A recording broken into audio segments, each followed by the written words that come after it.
And we're back. We are recording. It only took Yay! us almost 2 months, but we are back. How is everyone tonight? And how much do you remember from our previous Um, Enough, but not yeah, all of it. same answer. Enough, but not all. We'll have a small recap. I guarantee it. Right. Yes. So, for those watching us who just skipped from the last one into this one, you might have noticed that the overlays a bit changed. Things have changed. OBS is not recording the same way. Windows is not capturing. My screens have actually changed as well, so it's all over the place. But I need to change everything anyways at some point, so you might see some change. I've been saying that for 2 years now, but one thing actually, and I will present for those you might have noticed. There's a little dungeon, little yet a logo that just appeared there on the side of the screen. Some of us will actually be at the Day of Dungeon event. I believe it's the 25th of March. I'm looking at the others, 25th of March, and yours truly will actually be GMing there. It's been confirmed. I will be hosting level 1 and level 6 adventures. Who knows? Some of them might have been already on the channel, so we'll see. So yeah, it's a little festival. If you happen to be in Belgium, if you happen to be near Vilvoorde, it's there's still, as of taping, I think there's about 50 spots left, so be quick. Yeah, who knows? I might even have an extra seat, an extra ticket to give at some point. So, right. Link with all the details will be in the notes below. Hope to see you there. Come and say hi. Other than that, anything else before we start the recap? Okay. So, let's get this in short. As our 4 adventurers have been collecting magical cubes to serve as the key into the Tomb of the Nine Gods, where the Soulmonger seems to be situated. You have been ambushed. You have been suffering. You have been meeting new faces and new people. But currently, you are missing just 2 cubes, as far as you understand. The cube corresponding to Nang Nang, the Grung god, and Obalak, who is the Zorbo god. And you've also recently heard the full story of these gods, basically, and how they related one to one another. If you wish, I can always reread that at some point, but it's not necessarily pertinent in this moment. As we find you all in the shrine dedicated to Nang Nang, where a tribe of Grung have basically set themselves up. About a dozen or so visible, but as you were paddling across the area, the flooded area, you could there were dozens and dozens of them all over the place. So, should there ever be a call to violence, reinforcements are not far away. You met with Chief Yorb, who managed to communicate with Orvex, of all people. Orvex, who seems to speak Grung. And you managed to negotiate some sort of offering to him for passage within. There's Grungs in the hole. Sorry. Yep, we have Grungs in the hole. Yes. Well, I was getting to that. Thank you. And as last we left off, Gale and Orvix had actually stepped into at least the top of the stairs had opened up the portable hole to basically pull out one artifact that you were going to give, and for Grung, including Chief Yorb, basically decided to jump into the hole and examine it, to which Gale just flipped it open, and now a black carpet is the only thing that is left of that situation. As we move into Gale, the only one that's sort of the only witness to whatever might have happened is this particular Grung right here, who's kind of looking at you, going, sort of seemingly a bit wondering what's going to happen to him. So the question is, what do you do? Let's put some music on.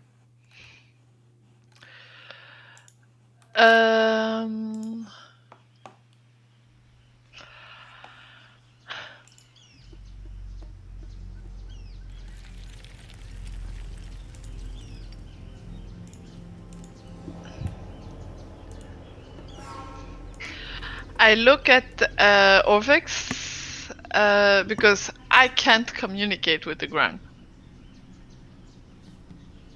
He's looking at you saying, what do I do? What do I do? What do I do?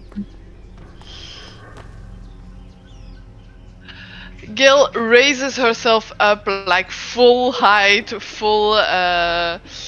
looks at the Grung and says, "Will you please translate this? Your chief was foolish enough to jump into a magic hole. I can and will free him. But first, we come and will take what we negotiated.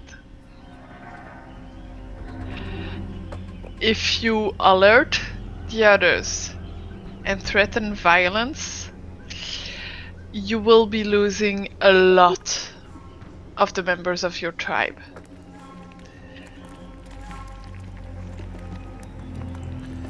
So I would strongly advise against it." Yeah, sure. Make me I'm guessing this is intimidation? Yeah.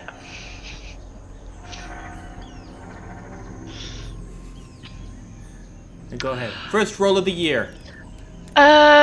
Intimidation or persuasion? Intimidation. This is I guess. intimidation. Yeah. It's a barrel. Ouch.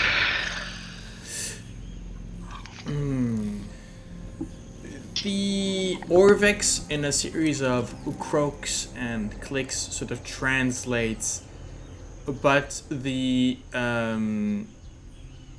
Grung doesn't necessarily. He's sort of pushed into sort of. There's definitely a moment where he's. He doesn't seem to be listening, I guess would be the thing. He's more about he's poking the cloth that is the portable hole with this spear, and let's see, Gale, could you roll initiative for me? And I'm gonna roll his initiative just to see how things are gonna go. So you see him a bit. Oh God, why? Yeah. So definitely, you have the first chance. You can do something before he does anything. but you can see that he's sort of his attention. There are wheels spinning in his mind, and he's not at all affected by. Orvex just raises his doesn't seem to work. The Grung are very selfish creatures, as they do not necessarily care if some die or not. Maybe not the best way to appeal to his humanity, I guess. Selfish, huh? And I grab the Grung. I go over and I grab the Grung by the scruff. I mean, those creatures are 30 centimeters high, right? They're about 30, 40 centimeters high, tall, yeah. I pick him up. I look at him. Okay, and make me an athletics check. Yeah.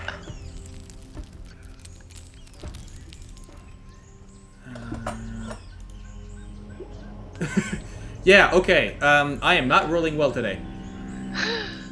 So that's a 5 with regards to your 18. So yes, you capture. Could you make me a Constitution saving throw, please?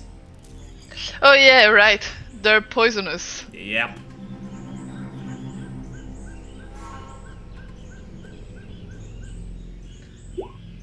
That's a 12. Meat is beat.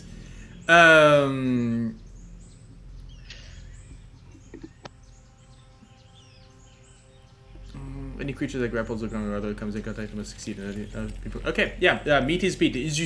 You feel there's a shock of pain, a shock of heat, fireless heat that sort of spreads through your hand, like if you were having an instant sort of allergic reaction. But yeah, you can. So you're not going to be able to do much about it. So you grapple him. What do you do?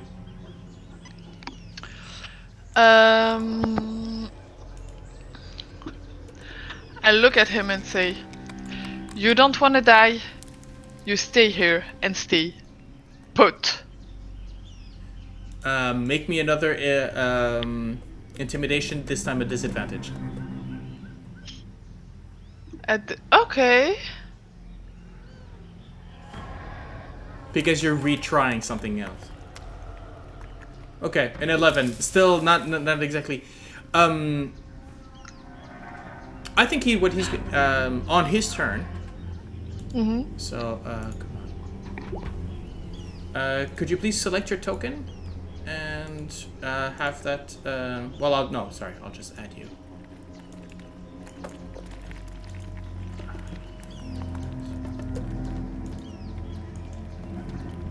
So that was a 19.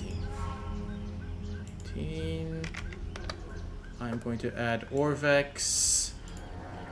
There we go. Right, so basically that's your turn. He's basically going to try and liberate himself by stabbing you. So he's going to go with he pulls out a dagger basically and is going to try and stab you with it. Up. That is an 11 to hit, so that doesn't do anything. Orvex, kind of seeing what the situation is going to sort of come in and try and stab as well. There you go. Orvex, I believe you've got... Oh yeah, he's going to make 2 short. So that is 7 damage out of the Grung, but the creature seems tough. Gale, go ahead. Orvex, could you please open the hole, please? Okay. What I'm going to do is we'll have... I guess that could happen on his turn. Okay. So yeah, he reopens the whole thing. The darkness below opens. You can see the 4 Grung at the bottom sort of look up. I'll throw him in and close the. I want you to make a grapple check again, contested. Okay. Athletics still? Yeah. Athletics, yeah. So DC is 14. Yep. Put it in, and therefore he's inside as well. Just as Chief Yorb and the others were sort of wondering what was going on, they see the light. They start to go in and spring, and you close into it. Orvik says, "Well, there we go. That's what now?" I don't think that without news of their chief, we are going to be. Well, we need to tell the ones outside something.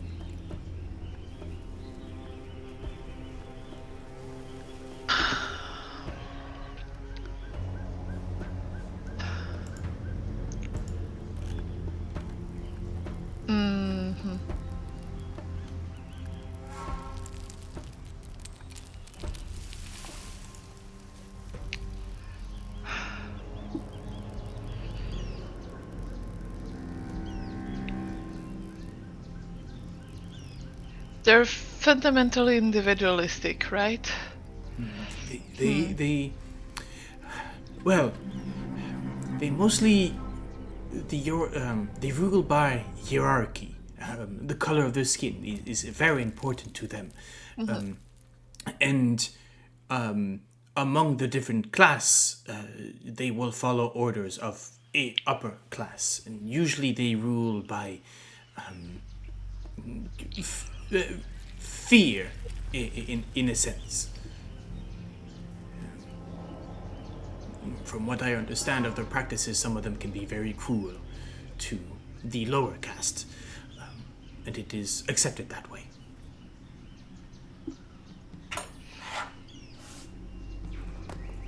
But if I can convince them that...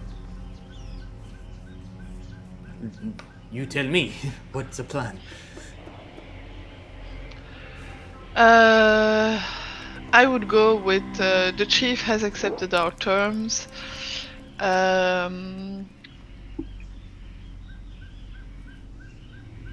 He allows the other strangers to pass, and if anyone dares to cross the threshold while he is surveying his treasure, he will have them killed. What do you think of that?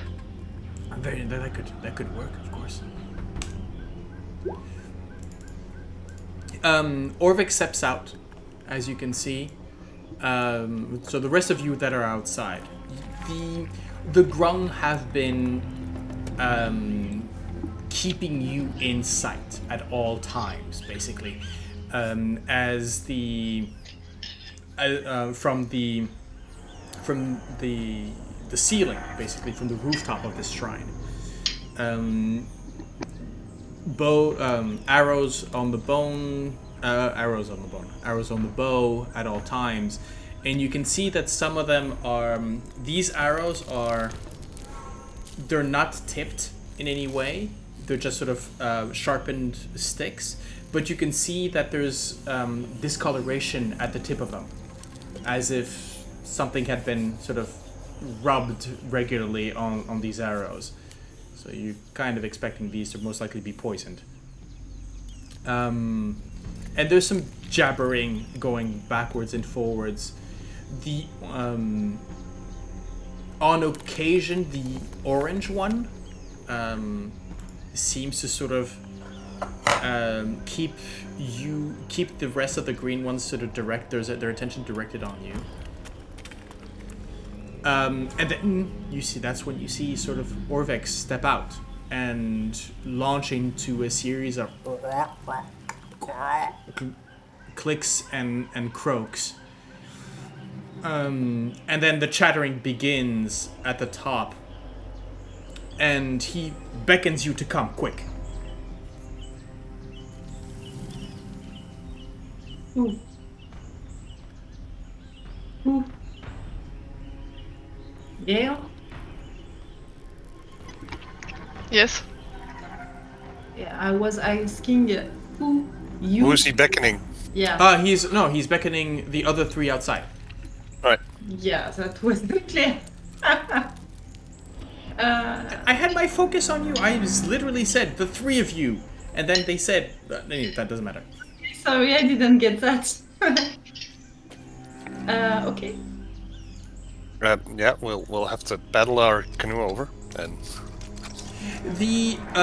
It's about a foot deep. There's muck, but here the soil underneath at the bottom the riverbed has not been sort of taken away as much as the rest.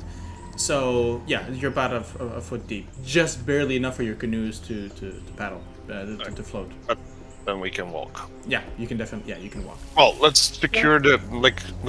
Can we secure? Yeah, well, one of them looks to be sort of against some rocks. Yeah, Artis and Dragon Bait will stay outside. Right. Okay. Don't get And killed. basically, they'll secure the boats, and they're close enough that if something happens, they can teleport inside. Right. Well, they can Misty Step.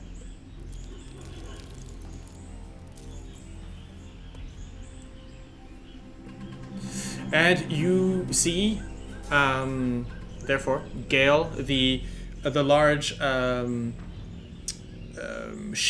black sheet, which is the portable hole in its inert state, on the floor with halfway sort of folded in. As you step in, there's another series of croaks coming from Orvex, and he turns to you and says, "I told them that the chief will be accompanying us to the shrine in adoration to Nang Nang. That should hold them for a while. I'm not sure what will happen if we come out without their chief." Where's the chief? We'll have to let him out at some point, anyways. They can't stay in the hole forever, or they'll. Well, we wouldn't want them to die. And we're not getting them out now.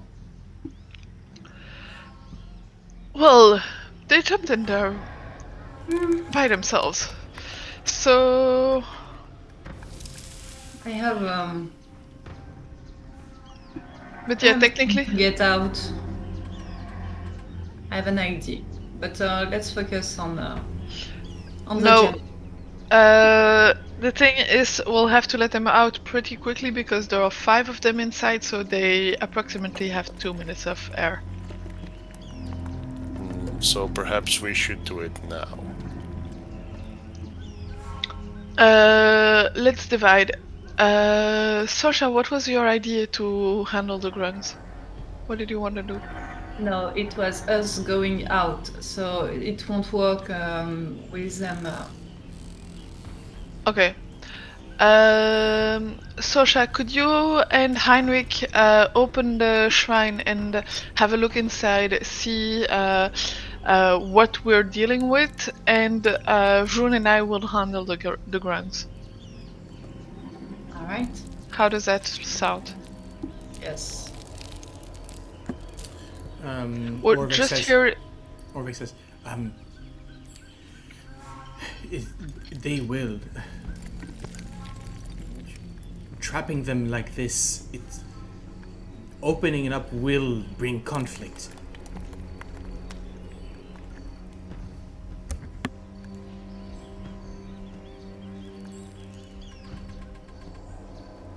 Are you suggesting we should leave them in there to die?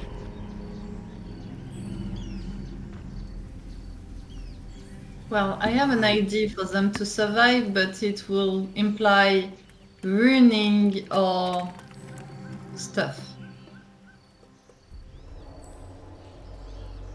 You're muted. What's your idea?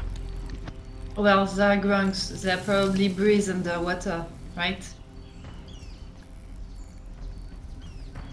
If we flood the portable hole, they will breathe. But all stuff will get soaked.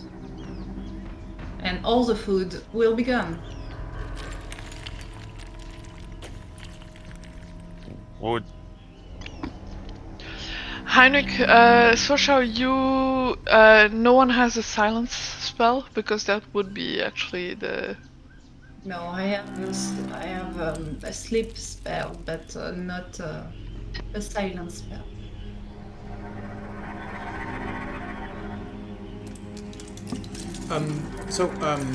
Two things. One, these seemed to, for you. Yes, I have a silence spell. My God, I haven't used that for a long time. Sleep. These are the. From what you could see, the orange ones with the yellow ones actually seem to be much too tough to be affected by a sleeping spell, or at least easily. The green ones, you think maybe you could take handle a few. However, the idea of flooding it with water, there's only there's only so much air you can find underwater, and so technically breathing water would be the same rules, same time as if they were breathing air. My ladies never work with the rules. Dang it! No. It's a good idea. It's definitely going to, but it is definitely going to ruin your stuff. Definitely.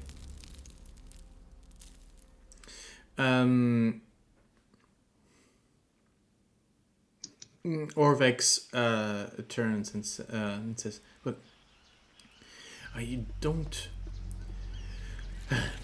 While I don't necessarily relish the idea of suffocating sentient beings to death, if I would not necessarily condone the idea of having the whole Grung community fall on our backs as we step out. If you open it now and the Grungs are, well, mad or bellicose and to us, this shrine will become place of a siege. Yeah, they're Well, probably dead anyway, because if we let them in, they're dead. If we let them out, they fight. If they fight, they're dead. If we go without them, well, we have all the grunts to kill.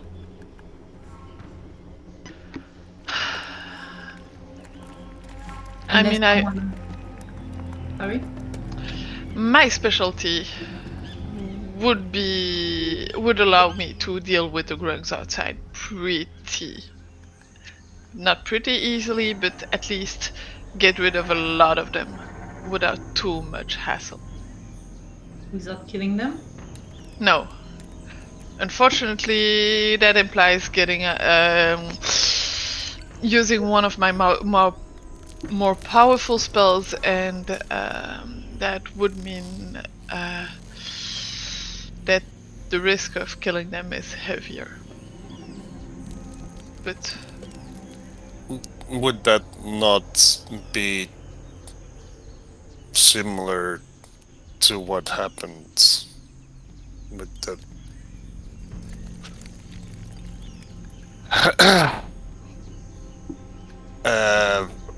columns? Kobolds? Kobolds, yes. yes,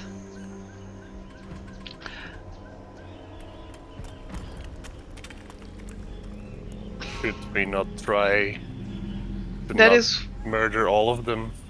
that is why this is not my favorite idea. Just if it comes to it, no one leaves the building.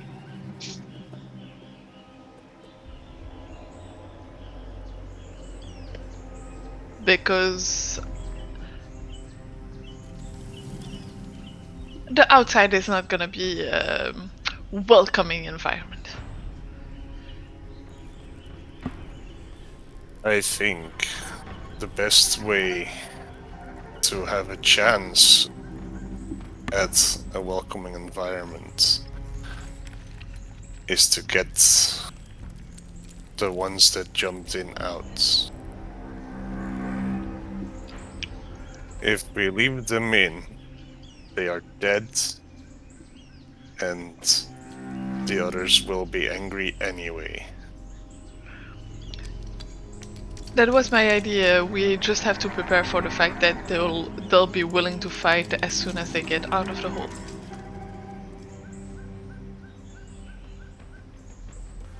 Even if it was their own damn doing. We can try to pacify them. Well, then get to the back of the temple, please, because you can't talk in a silence area. Yeah, no, but you know what? We'll take the. We told him the chief was coming with us inside the shrine, so let's take them inside the shrine. At least there's gonna be one door between them and us, and we'll try to pacify and talk to the chief once inside. Let's go. Okay, I am going to give you. I'm gonna have to give you a description now of the rooms that you find yourselves in.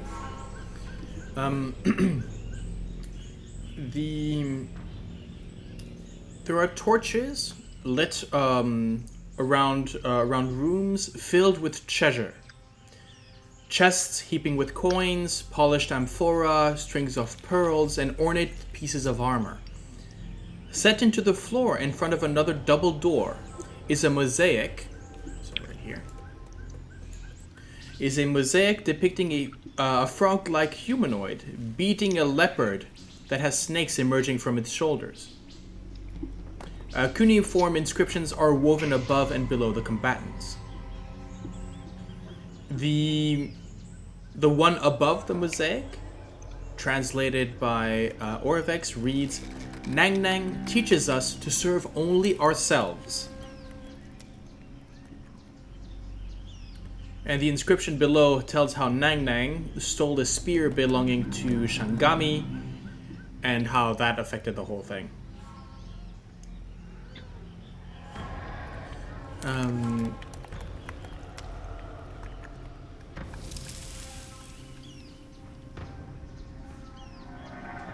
Right. And the doors to... Yeah, so you've got the double doors here, and a series of double doors to another... Sorsha, as you look about, you can find all of this sort of treasure lying around. They do not seem to be trapped in any way. There's no there's no even if you sort of with you sort of with the end of a stick or your blade or whatever, you rustle the coins. There's nothing that seems to be the trap is not within those coins. Okay. The test is somewhere else. Alright. But I was just looking to see if there was a grung, in a corner or something. Just to be sure. No, you are alone. You're alone. Oh, and last thing. The doors to the north seem to be locked, or at least sort of shut into place. But there's no keyhole. There's no particular locking mechanism. But they do not move, however you may try. And on them, there's another inscription. Even when Vroon tries?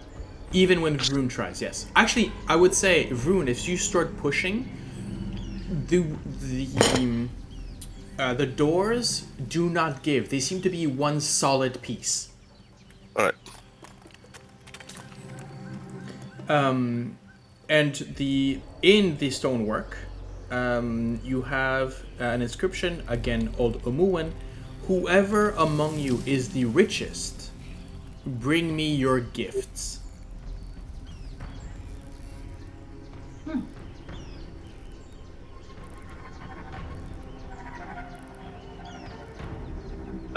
think Vroon sort of slowly turns towards Heinrich.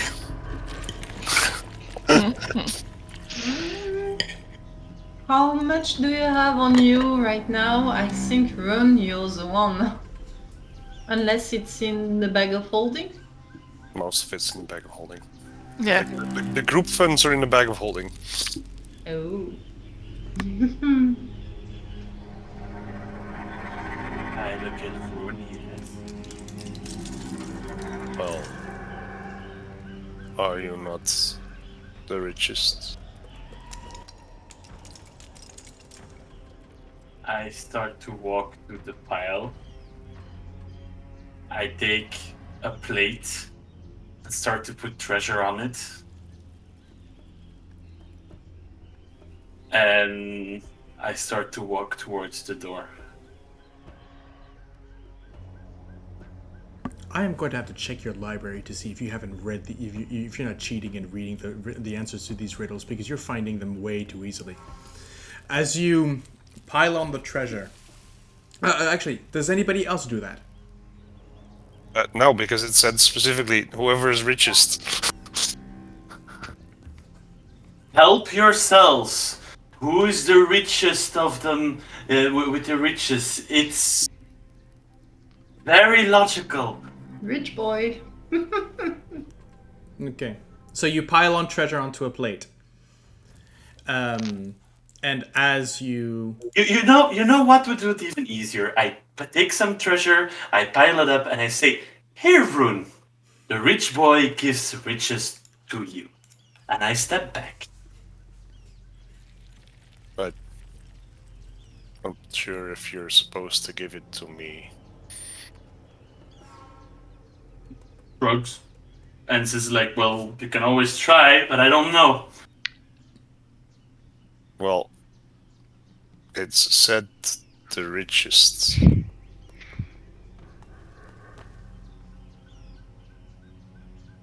The richest, the gift to the temple. Okay, let's get going, guys, because we don't have a lot of time anymore. what are the rules for breathing in the I think it's 10 minutes. I'll check it, but It's I'm a full pretty 10 sure minutes? it's... Yes. Just a minute.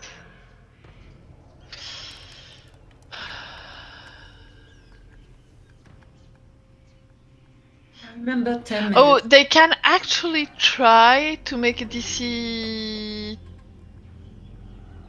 10 strength check to get out. Oh. And they have 10 minutes before they suffocate. Okay. Is that DC to jump out, to get out, or to when it's open, maybe? I'll check again. If the hole is folded up, a creature within the hole's extra-dimensional space can use an action to make a DC 10 strength check. On a successful check, the creature forces its way out and appears within 5 feet of the portable hole, or the creature carrying it. Okay, let's see. Are you carrying it, or is it still left on the side?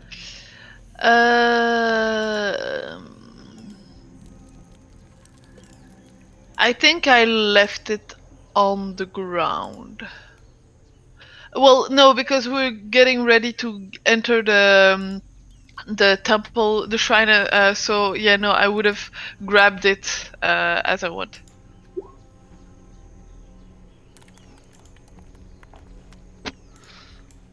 Sorry, I wasn't planning to use that. Okay, I'll have them make a strength. Let's see. So this is strength, right? Yeah. I mean, at least one of them is gonna manage. So. Nope. Ooh. Oh wow. That's Oh well. lame, Jeez. even for them. Right. So, but what you do have at some point is that you can see that on the surface of the portable hole, even if it's folded up, you can start to see bump, bump, At first, there's sort of these bumps, and as they're trying to sort of push themselves out or jumping towards the ceiling, and then, but little by little, they seem to be less active, as they're most likely using a lot more oxygen than just staying down there. At a certain moment, so it's 10 minutes of full air. So even if if I multiply that by 2, so 20 minutes. Yeah, after about 3 or 4 minutes, you start seeing that those bumps sort of calming down. Yeah. I'm gonna say I'll monitor it while I'm monitoring the hole while the others are studying the door and finding the answers. Okay. So I'll keep an eye on it, and if at some point no one's moving anymore, I'll just open up a corner just to check. Okay. Vroon, Heinrich, you are both in front of the door, or you're somewhere, anyways, and there's a platter of riches between you. What do you do? Go towards the door, I guess. Okay. As you walk towards the door, Heinrich, you haven't pocketed any of the gold anywhere. No. Okay. So yeah, Vroon, as you step towards the door with the platter in hand, there is sort of a sheen at the door, and the door sort of opens up. Well, apparently I'm not the richest of them all.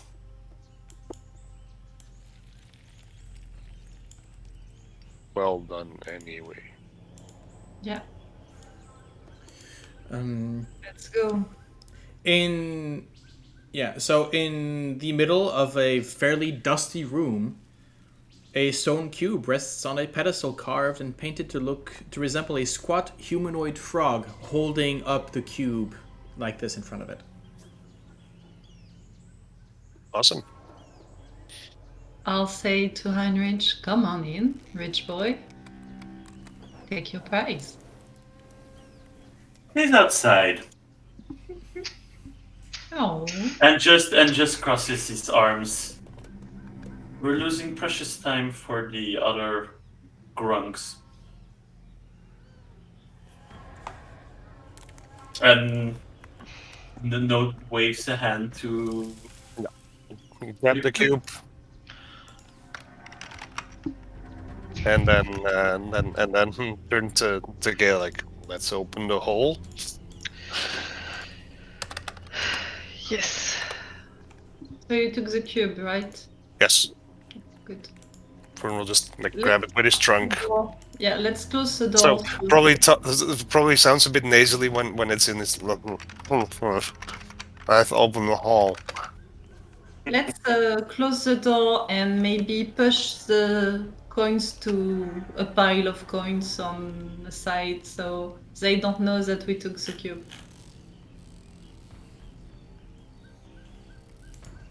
Not right away, at least.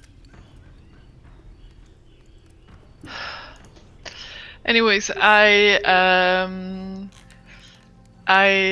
grab the portable hole, put it inside the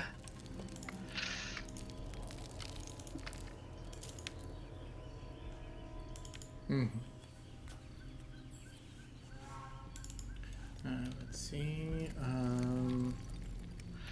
Okay. But then they will see we took the cube, and they won't let us out. Something.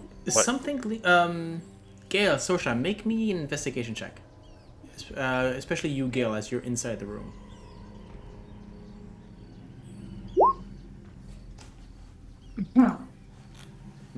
That's me.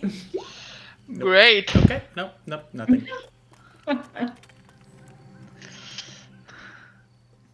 My passive investigation isn't much better, so Can I try to investigate? Sure.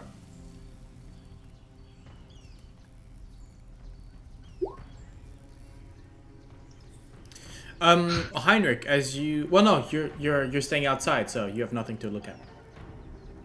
Okay. No, unless you didn't.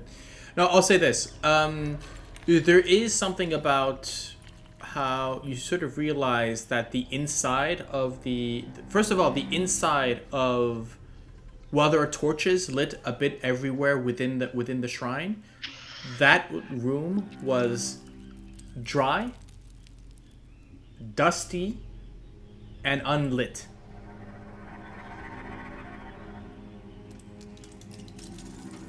You have a feeling that nobody's been in here. No Grung has been in here in a while, if at any moment in time. Which is why I am going to grab the portable hole. Okay. It's no one's moving inside, right? I'm going to make a Constitution saving throw for them to kind of see if. Let's see. Are there any of them? Let's see. Constitution. Let's give it a DC 12. No,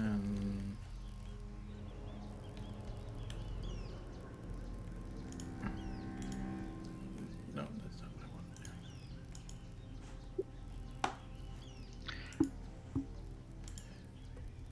Yeah, so no, there hasn't been any movement. Okay. I'll open it up. Get the grungs out while they're Okay, still. just give me a second. Okay. As you open them out, sure, there hasn't been any movement on the thing, but you kind of still see as you open them up. Make me a perception check. The inside. Do you have dark vision? Yes, I have. You have dark vision. Okay. Yeah, so as you sort of slowly sort of unfold it, and as the ripple of the portal basically sort of opens up, you basically have, you can see the sort of the grungs look up. Four of them, including Chief Yorb, sort of look up. There's another one that's sort of dazed, unconscious. But the other four sort of look up, spears ready, and you can see them, they're ready to sort of jump. No, they're equipped with bows and arrows, so you're gonna get a volley. So I'm thinking you get three. They've been waiting for this, so I think you get 3 arrows to you. That is a 19? Doesn't hit. Then nothing else hits. So the 3 sort of, you were maybe prepared for it. All 3 arrows sort of hit into the shield. By the way, where are you situated? You're situated inside, correct? Yeah. Here, I guess, yeah. Okay. And so, what do you do? Can I call Orvex closer for translation? Because Orvex is going to be, he's expecting things, so he's not going to get too close. So what do you, I just need him to be loud enough that they hear. And I say, just tell them, they have a choice. To die or to see the inside of the temple. I will do better. Let's see. Let's see if he does better. Yeah. That's a critical for those. Yeah. He basically says, I have an idea.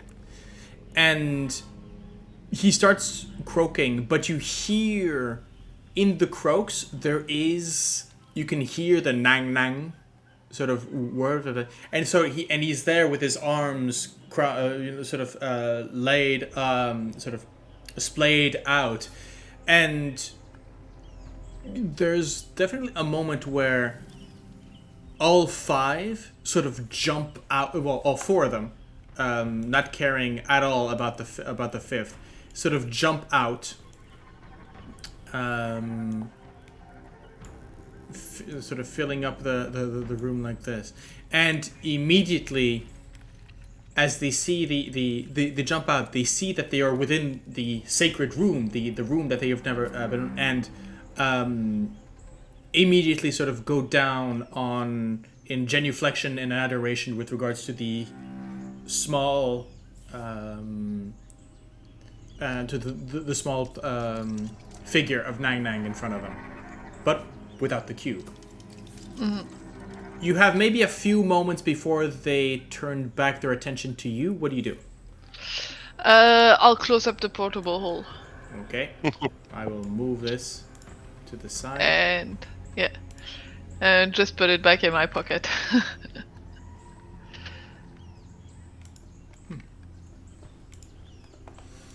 Okay, actually, I'm going to...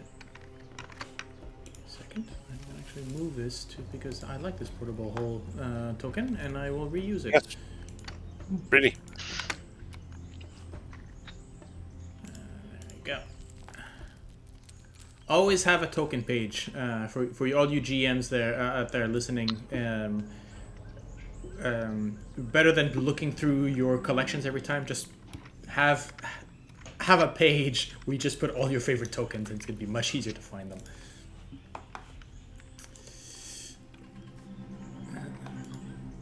Well, as long as what do you do? What do you guys do? You have a few moments while they're in adoration if you wish to flee.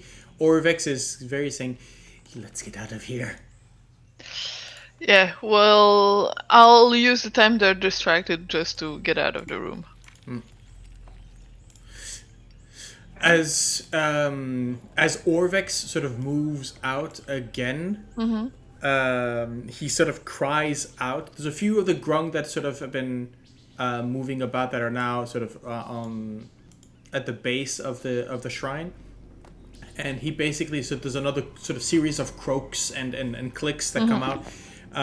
Again, you can hear the intonation of of Nang Nang going, and all of a sudden, all of them rush forward. Towards us?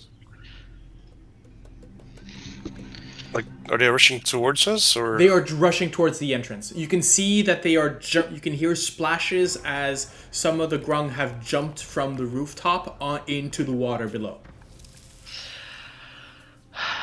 Let them in and we'll get out.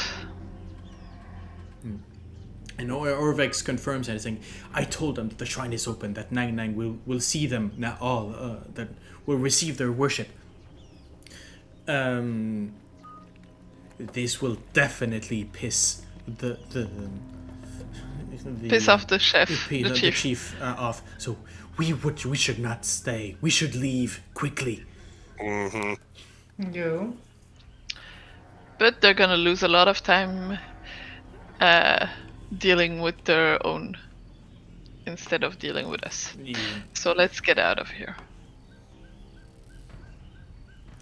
And as Artis is seeing this, like, what's going on? Right. Okay. They've moving. got more interesting things to do. Okay. Let's right. Let's move.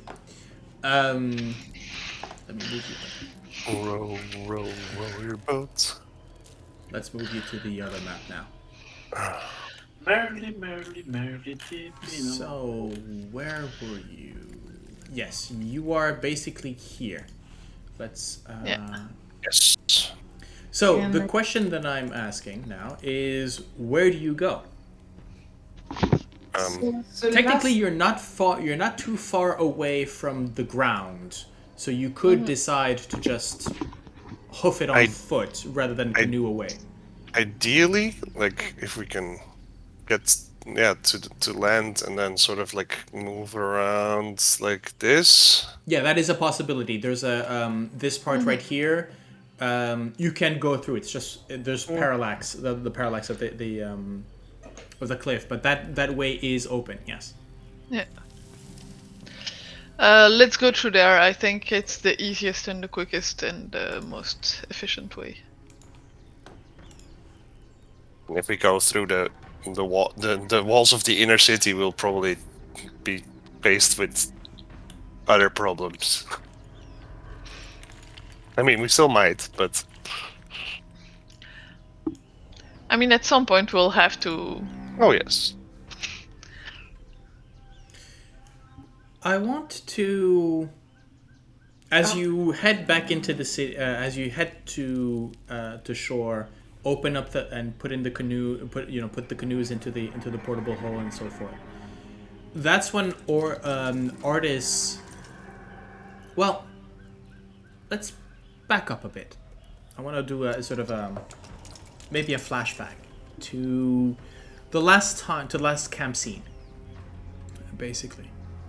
Where around the fire, Artis has sort of called you up as you're maybe having a meal. Vroon is around the sort of passing along the bowls of soup or whatever that's being prepared, and he says, "Look,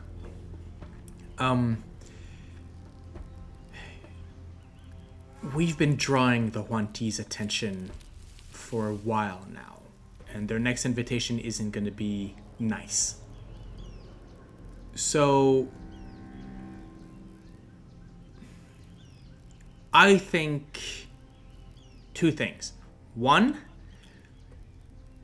I'm going to give you as much information as I have with regards to Rust and Sea.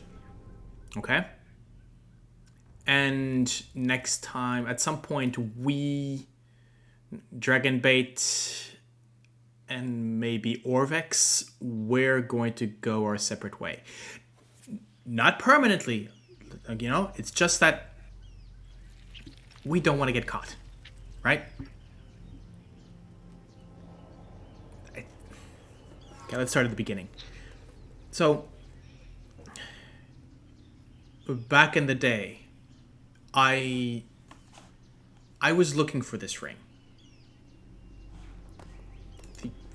The search for the ring brought me here to Chult. Specifically, it brought me to Mesro. If Mesro was... Look, Mesro, it's indescribable. A city built by a god.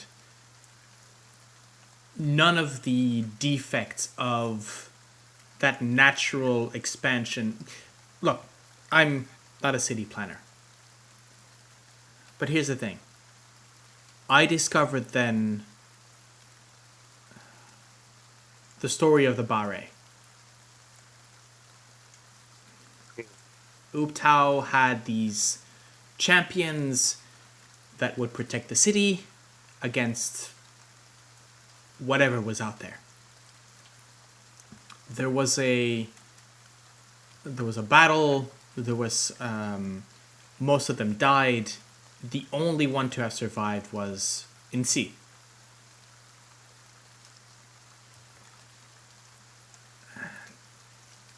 By all the others were replaced. New Bara. For every Bara who died, a new one would be chosen. They had tests for these. Mostly psychological, but yeah, as I said, Ubtao was a bit of a dick when it comes to that. Excuse me. Yeah, sorry for the revelation, but he's not a paragon of virtue. He tests his followers, yes. Sure. Let's put it that way. Anyhow, Insi gets kicked out. He's responsible for a massacre, for pretty much genocide, and moved out to the city. That was before that's before I came to Mesro. But something happened. The person who was looking for the ring, in parallel to me, managed to unite the Batiri goblins against Mesro, and basically attacked. Things got confusing. I tried to bring as much reinforcements as possible, sought out the Bara wherever they might be, and I learned by accident of Insi.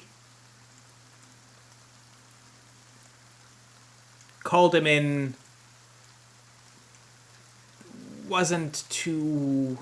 Well, let's say that the rest of the Bara were really not happy about that. But here's what you need to know about him. Insi is... First, he's a psychopath. He's always right. And everything he does is for the right reason and the right cause. Get my drift? Mm-hmm. He's a fanatic.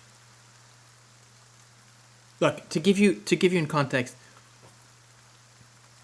if you go north of here to the eastern coast of Chult, you'll find there's a piece of the jungle missing. Acres and acres of just devastated land. In 300 years, the jungle has not been able to recover that land. And that's NC. Why? Because he was selling the timber to Amn. Because he discovered that if he could not help Mesro from the inside, protecting it, he would defend it from the outside. But that took money, right? And so he decided to, well, clear out the jungle, burn it, and salt the earth. Make sure that nothing survived there. Because he felt that that was helping Mesro.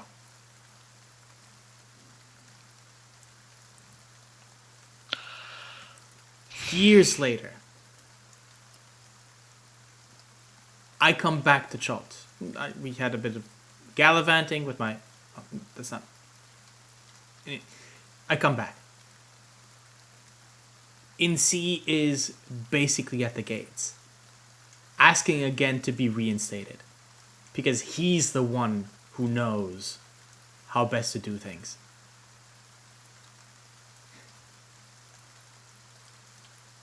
He had an escort of zombies and undead holding platters of riches and coin at the entrance of Mesro, saying, "Look what I have done. Look what I've brought in."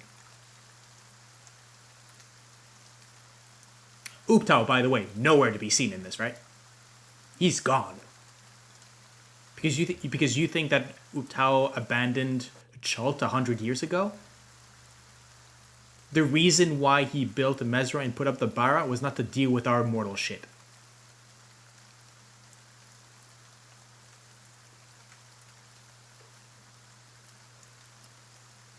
So, NC's there, basically laying siege with... I mean, now we knew where the Batiri goblins had gone. Let's put it that way. Thousands of them. Surrounding the city. And the city with only a handful of technically semi-divine beings to protect them. Things went backwards and forwards. Things happened, battle ensued. And I basically ran Insi's guts with the sword. Hence why you don't want to meet him. I'm pretty sure that he holds a grudge. Nah, you think? Oh, I guarantee it. But here's the thing. Just remember this. When you're going to be in front of him, he believes to be the smartest person in the room. But more than that, he's the righteous one in the room. So if you want to convince him to something, play to that.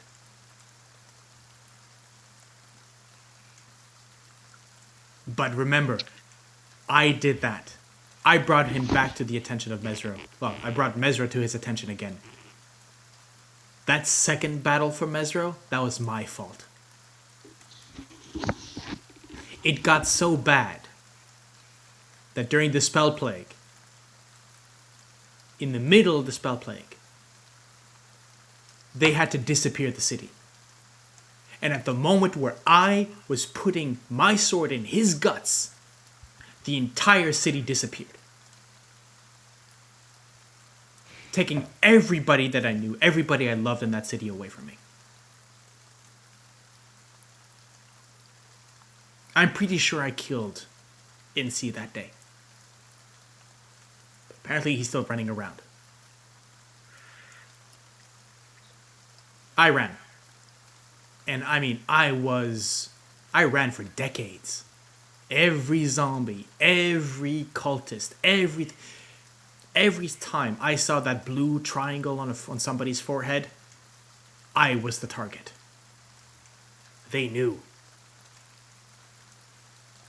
NC can see through the eyes of the zombies he controls. He knows where I am. He knows that I've been with you.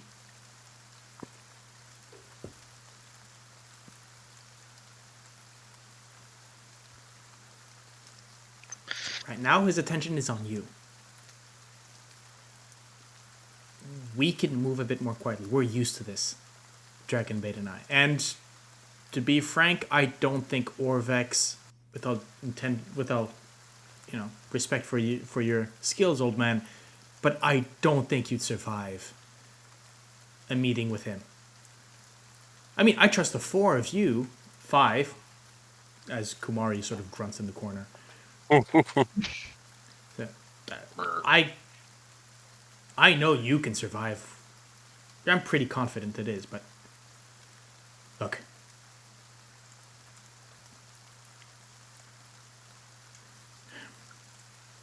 If you kill NC, another Bara will be chosen.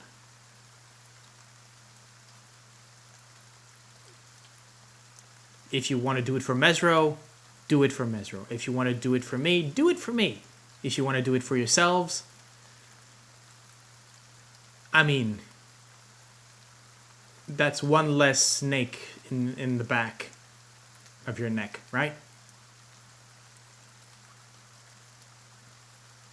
Chult would be better off with his head rolling.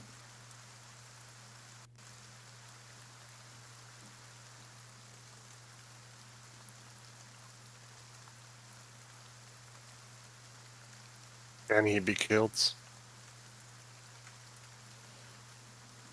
I mean, I killed him once. Didn't stick. No. But True.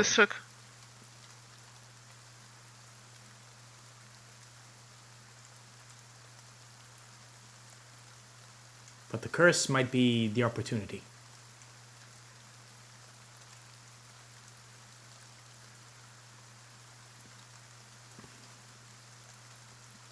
Look, if he's affected by this curse, right? If he's killed now, he stays dead, right? That's how it works. That's how it's supposed to work, at least. So far, the liches seem to be fine. I'm not sure if he's undead already. He'd need to be raised again, I suppose. I mean, I don't know much about how liches work. But I'm pretty sure their souls are tied to an object, phylactery. Maybe that helps. You see Heinrich in a corner, just nods. I mean, I don't think NC is gonna be a lich. He's too proud for that.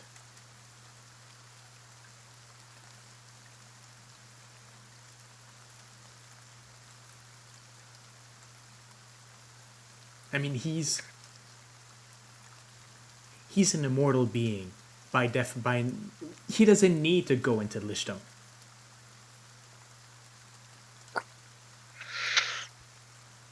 Yeah, liches become liches for immortality.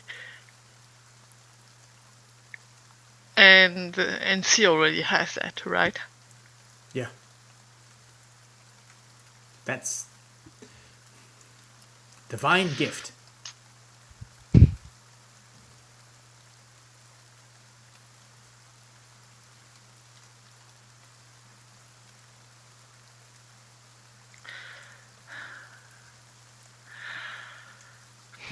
And what if, just to cover all of bases, calm down, that doesn't mean that's what I'm intending to do. How likely is it that we could cooperate with NC and spare ourselves one hell of a battle and pissed off snakes? Any alliance with NC is going to be temporary. You know what? Let's follow that. Okay, cooperation. What kind of cooperation? Okay, he's holding the last 2-3 cubes, whatever. He allows you to get into the... Then what? He sent his snakes to us with an invitation.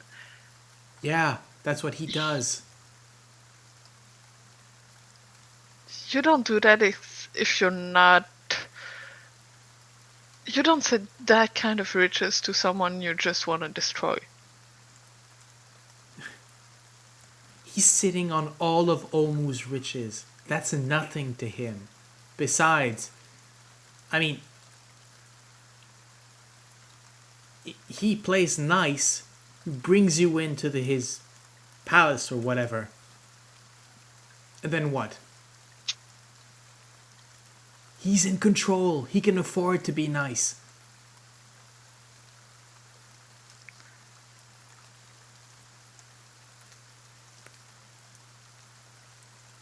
He's got means.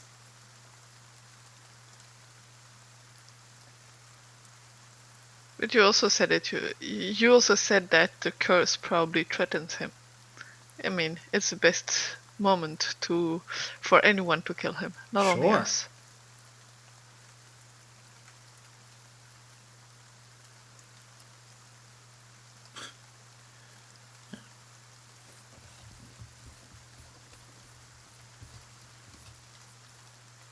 I mean, that's what... Heinrich, that's what you said, right? You had information as to... that he was weakened? Yep. Or we have confirmation that he's in a weakened state. And I think he's afflicted with something. I think just to remember, because it has been a while. Mm-hmm. Was it the same affliction that we saw other people with? You had no confirmation with regards to that. Okay, well, it's an affliction. So. Yeah. He was afflicted, he was weakened. And it's by a sort of association, the fact that Artis mentioned that he had killed him at some point, that you kind of suspect that he might be affected by the death curse, but... Mm-hmm. Okay.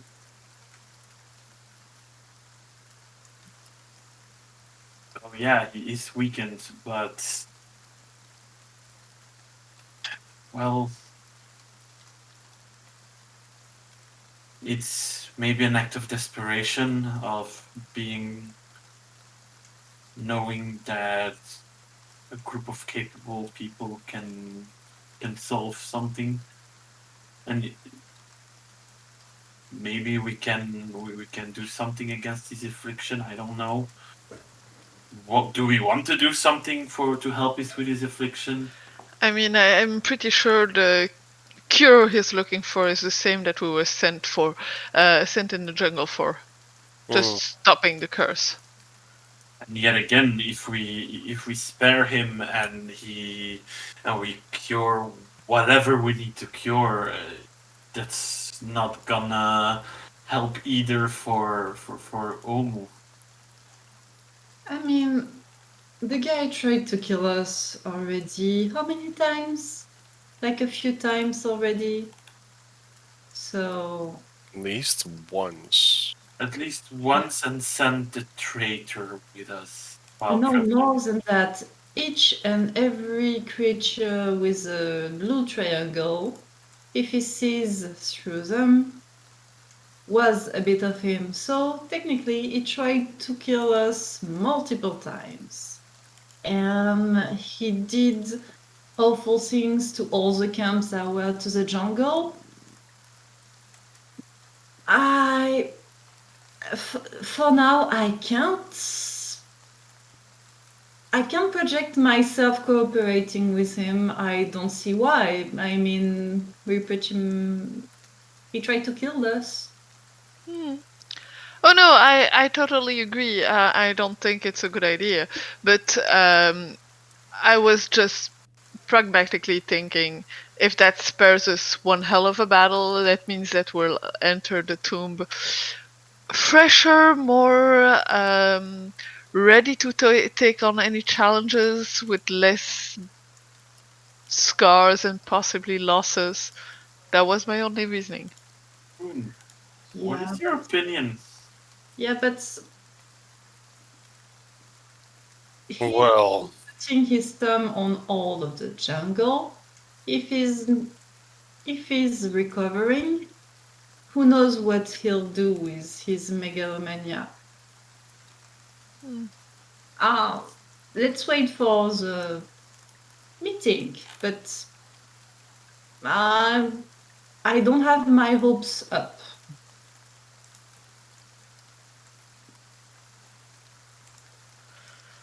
What do you guys think? Yeah. I had initially hoped that he could still be saved, but it seems unlikely.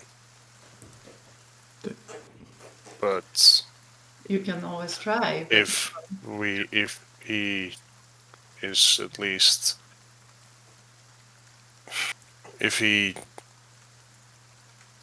is interested in seeing this curse ended, then we might not have to fight him yet. Vroondomon, to be honest, he doesn't feel like he needs to be saved. In his mind, he's safe. Last time I saw him, I mean, he was doing what he did for Uptau, for Mesro. He was doing what he was doing. He did out of love.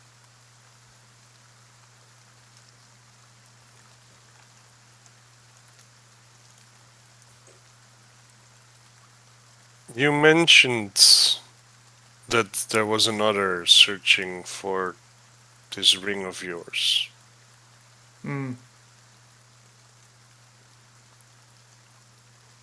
Is that someone we have to worry about, or?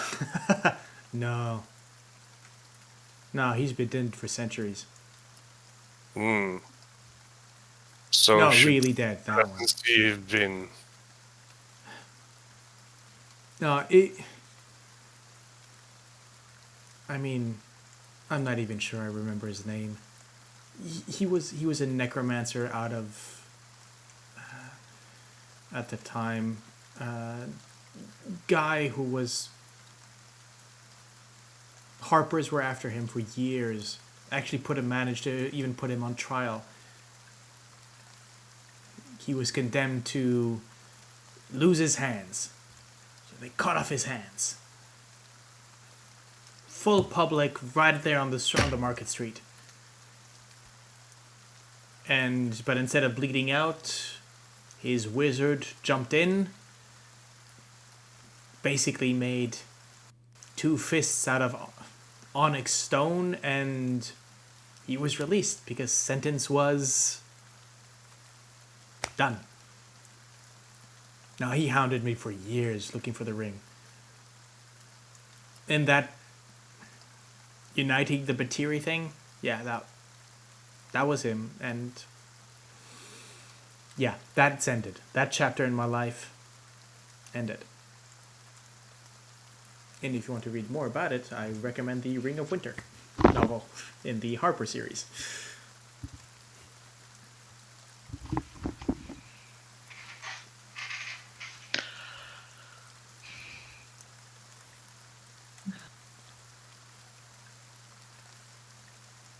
So we'll have to meet in residency at some point, I guess. Very likely. Again, you want to try and manipulate him, stroke his ego. He's just also a survivor. If you tell him that you can cure whatever is what's going on, yeah, that might help. But if you do cure him... Sorry? Might help do what? I mean, you were looking for... Gale here was mentioned cooperation. Oh yeah, alright. In that view. Okay.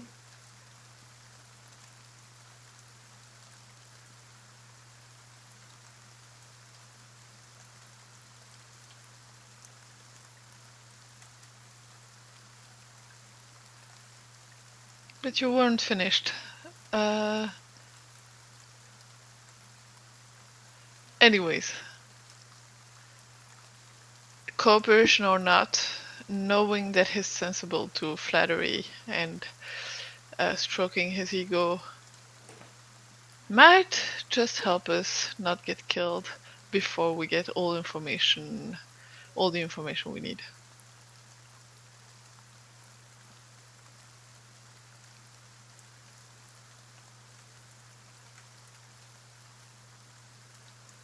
Thanks, Artis. Look, we've been in the shit together for a while now. Kinda owed it that to you.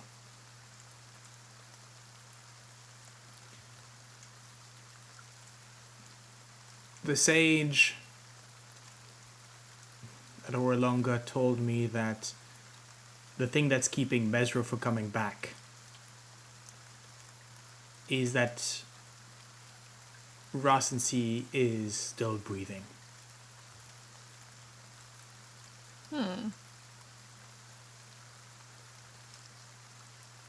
Now, oracles are a tricky lot. I have no idea if the death of NC is going to bring my city back, or if it's just the first of a series of dominoes that need to fall.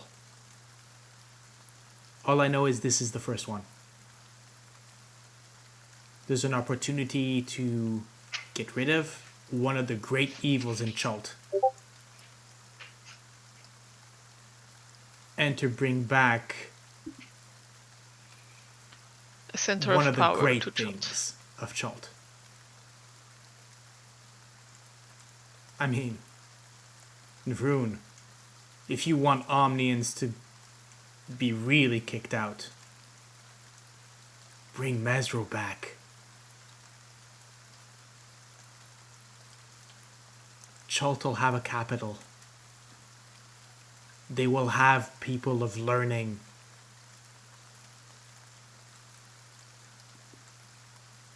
They will have an identity again. I'm sure that the Princess of Port Nunzaro would love a new capital to arise. Fuck them.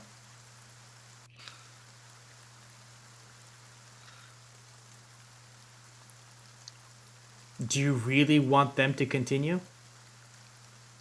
Oh no, I'm just saying that conflict will come no matter what.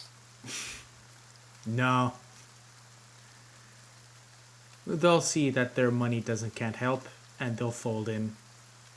Those guys are more survivors than I am.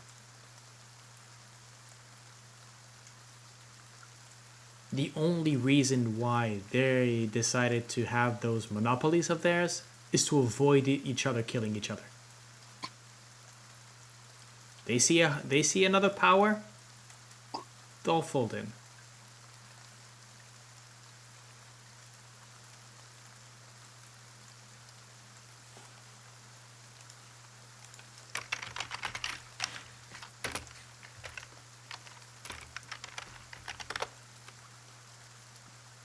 I mean, especially with hopefully 7 chosen of Uptao.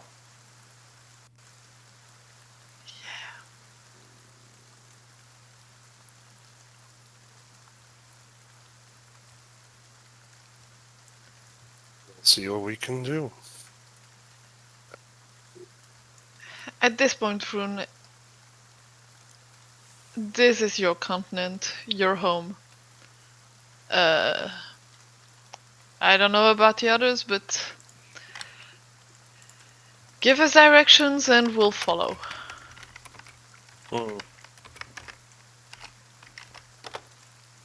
As long as it doesn't put our mission to get to danger. Exactly. Yeah. We'll see how what his thoughts are when we finally meet him.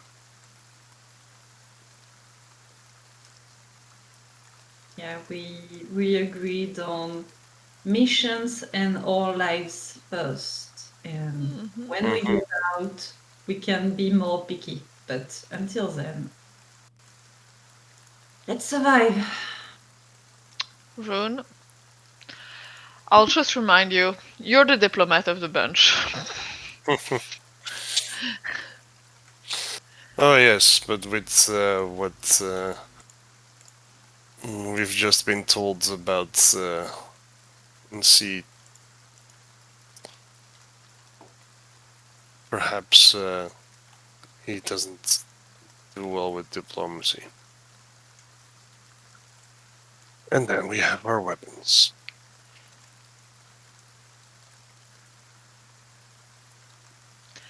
I mean, flattery is a form of diplomacy.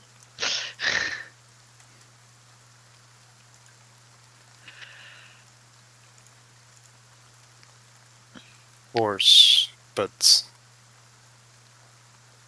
I mean, I also know myself, and how easy will it be to be flattering towards someone who has so blatantly spit in the gifts of Uptown. Just warn us before the first shot. Oh yeah.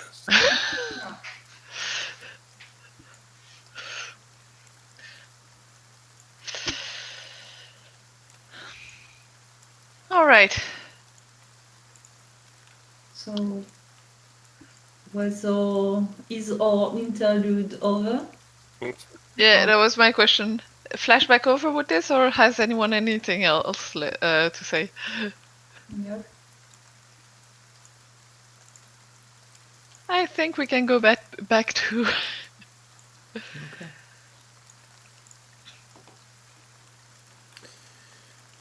As we move back to the present moment, where you basically artists taking a sort of bit confused Orvex and dragon bait to the side, you continue your trek south.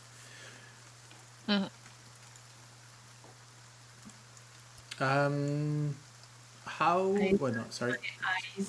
I would like to open my eyes because a certain bag of nails was a bit further, so.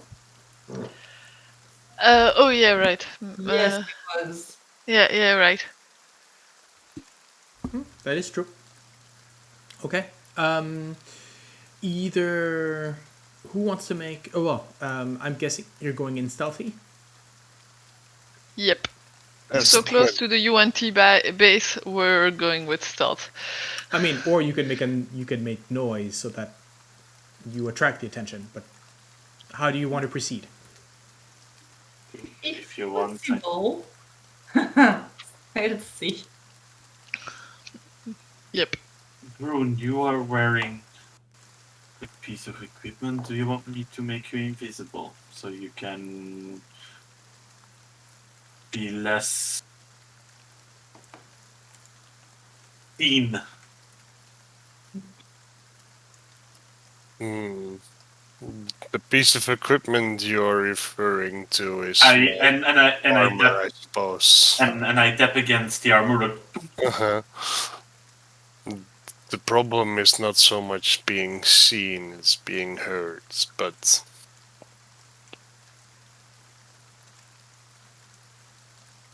I can go without the armor.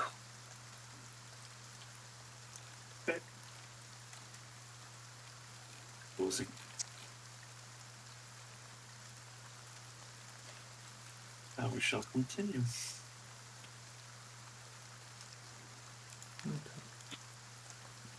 So remove the armor into the bag. Yep. Okay.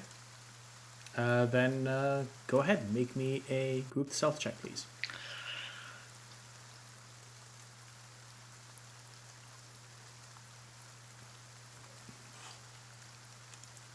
No disadvantage. Yes. An 11. So Should have kept the armor. yeah. Oof. I mean, 3 18s. Yeah, I mean that's good. Yeah. We're pretty consistent. Yeah. Yeah. Yes. You make your way through drier ground. Here, actually, on this part, at the edge of this walled compound, the buildings seem to be much richer, much more of a noble countenance. Much more decorated as well. The ceiling, the walls and rooftops are either painted or mosaiced in multicolored tiles. Many of which have fallen through or covered with vines. But here and there, you can see where the nobility lived at some point. The animals here are fleeting to your approach with that stealth. I mean, there's the sun's sort of starting to come down, I guess. We're a bit late in the afternoon. Mm-hmm. And you can see on the western side, you can see the shadow of the cliffs sort of creep along the city. But as the gloom starts to set in, you seem to be making good progress towards the south. However, you're about maybe here. You've been walking for about maybe a couple of hours. This place is here. The flora has overgrown, right? We're far from the clear streets that you had on the other side of the river, and so you find yourself sort of weaving a path between these thick roots that have sort of covered completely up this part of the city, the streets and so forth. To which point, as the gloom again starts to set in, you see in front of you, down the street, with the as these gnarled roots sort of start placing themselves, a welcoming group. So what I'm going to do is I'm going to bring you to a page here. Let me just verify. Yep, okay. Of course, he was going to wait us to the last temple. I would like for you to rearrange yourselves, so as in who's first, who's second, and that, and so forth. Which direction is first? You are going south, so you're going that way. I'm on Kumari. Okay, I did not ask you here. You asked for. Yeah, no, I'm on Kumari. I'll allow it. Thank you. Vroon, can I be on Kumari? That's how you should have said it. But it's not your turn anymore. Wow.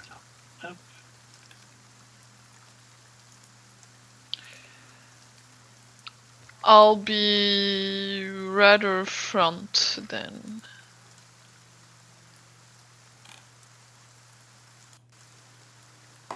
Okay, place yourselves. Yeah, I think this Okay, is... everybody's placed like that. Yep. How about Laurel, and Nugget? Are they out? Are they in? They're out. They're out. They're next to Heinrich. Okay, so I'm gonna just move you a little bit here. There we go. So that we have to. Right, and let's bring in the welcoming committee. Itty bitty welcoming committees. As you are you're moving down a sort of a flight of terraces. Again, you find in the plaza overgrown with roots. You find a similar looking group of Huanti, men and women. Again, all of them gorgeous Chaltian origin. But this time, instead of having the jars and the riches and all of that, they are armed. Most with bows and ornate daggers at their sides. It still very much seems that all of the bows are ornate, almost art pieces. This is you don't. At no point do you underestimate their efficiency, but they seem to be. Their armor, it seems to be more about ostentatious and being visual. This looks like what a fantasy artist thinks about what armor is. It's a parade guard, not a warband. Yeah, but then again, you don't know if the Huanti can know the difference. Yeah, okay, but visually. Yes, visually, yes, they look like Barbie's first fantasy armor set. This is they are wearing armor that Jill Barrett would say, "Stab me now." But you know how well that works. Like if you leave everything unprotected, that means that you're super protected. Yeah, Ain't no I'm not bikini fan. sure. Yes, we're going with Pratchett, Cohen the Barbarian rules here. Oh boy. So again, they stand before you, and again, this time, there's no. They seem to be waiting for you. This is they have their bows are stringed and arrowed. They're ready to. But again, they do not seem to be more aggressive than they would think they would. You know. Now let's put them here. It's not attack on sight. It's not attack on sight, but it is definitely a more martial countenance to them than previously. While before they were, presenting themselves as sort of almost like slave or harem members of a harem. This time it's members of a harem, but they have weapons. Yeah. How is it different? It's a role play now. Do they say anything, or is it just like, do they brandish weapons and... I mean, you can see them. I'll move you just a bit back so that if you decide to do something, there you go. But yeah, and here's the thing: in the gloom and in the vegetation, I mean, you barely saw them before they were right in front of you. You put Artis, Dragonbait, and Orvex to the side, so I guess they disappeared already. Yeah, they disappeared earlier. Yeah, let's bump them out of there.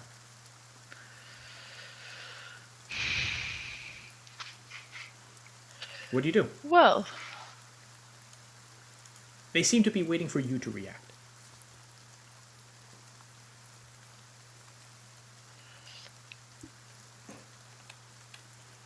I think Brune will sort of say, I suppose this is another invitation, but this time not asking nicely. yeah, it doesn't much look like it, indeed.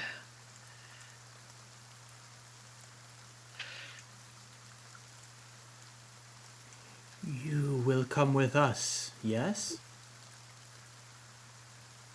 Oh, they are asking. I think it's rhetorical. Well, I'm sure we can come with them willingly, or they will try to bring us unwillingly.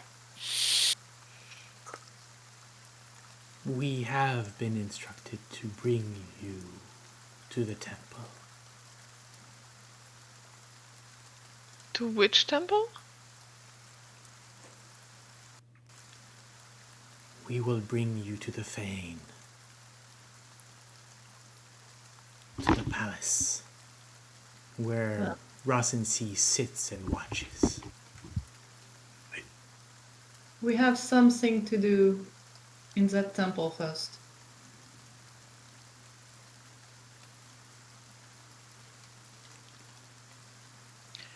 Your prize has been taken. There you go.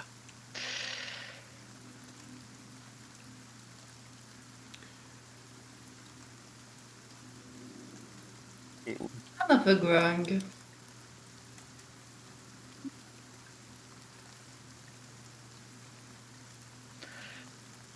Do we let them lead the way, or do we find our own way? At this point, I think it would be useless exertion to try and find our own way. We have to get that cube anyway. Yeah.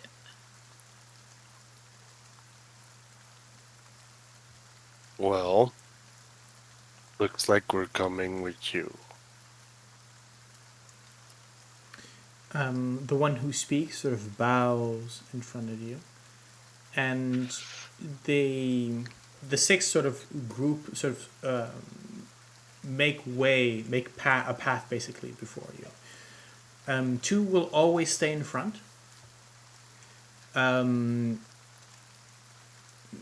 Is one of you observant? Passive Yes. perception? Yes, my passive perception is 21. Yeah.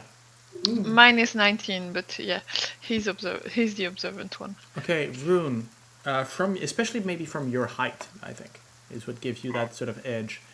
Is all of you are walking. So you're walking. You're basically being escorted. They don't seem to be. They seem to be in front of you, keeping a relative distance, about 10-15 meters in front, and they don't even turn around. They are confident that you are following them. However, what you notice on the sides is there's a movement in the tall grasses or under the roots, as you can see. You can maybe spot 3 very large snakes following discreetly on the sides. Yeah, they did not come alone. Yeah, with real warriors. Oh boy. Well, I mean, don't underestimate. Well, yeah, they've got a +3 to hit.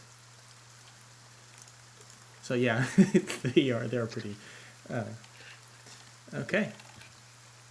Is this like probably our breakpoint then? Yeah, let's take a break here. And then as we continue, we will enter the next chapter. Actually, chapter 4, the Fane of the Night Serpent. Huzzah! Huzzah! Yes, huzzah. Maybe not as huzzah as you might think. Anyways, okay, we're gonna take a quick break. For those watching at home, thank you for, and we'll see you in a few. Okay.